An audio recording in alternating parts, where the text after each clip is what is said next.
अमरावती मनपा निवडणुकीत काँग्रेस पक्ष 87 पैकी 74 जागा लढवत आहे। या संदर्भात काँग्रेस पक्षाचे खासदार बळवंत वानखेडे यांनी प्रतिक्रिया दिली। आमची उभाटासोबत युती आहे। काँग्रेस पक्षाने सर्वसामान्य तळागाळातील कार्यकर्त्यांना उमेदवारी दिली आहे। इतर पक्षांमध्ये समन्वय नव्हता, त्यामुळे येणाऱ्या निवडणुकीत हा गोंधळ आपल्याला पाहायला मिळाला। तर आम्ही संपूर्ण निवडणूक समन्वयाने लढवणार आहोत। यावेळी काँग्रेसचा महापौर येईल आणि बहुमताने काँग्रेस पक्षाची सत्ता येईल असा दावा देखील खासदार बळवंत वानखेडे यांनी केला। आज अमरावती महानगरपालिकेच्या निवडणुकीत फॉर्म भरण्याचा शेवटचा दिवस होता।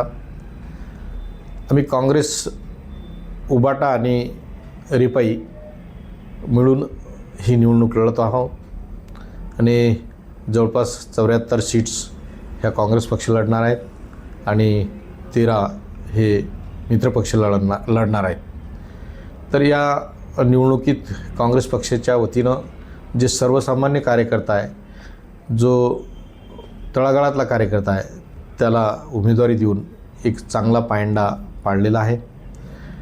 निश्चितच हे उमेदवार निवडून येतील यात काही शंका नाही। अजून प्रचाराची सुरुवात झालेली नाही, परंतु येणाऱ्या काळात लवकरच प्रचाराची सुरुवात होऊन समन्वयानं आम्ही ही निवडणूक लढवणार आहोत।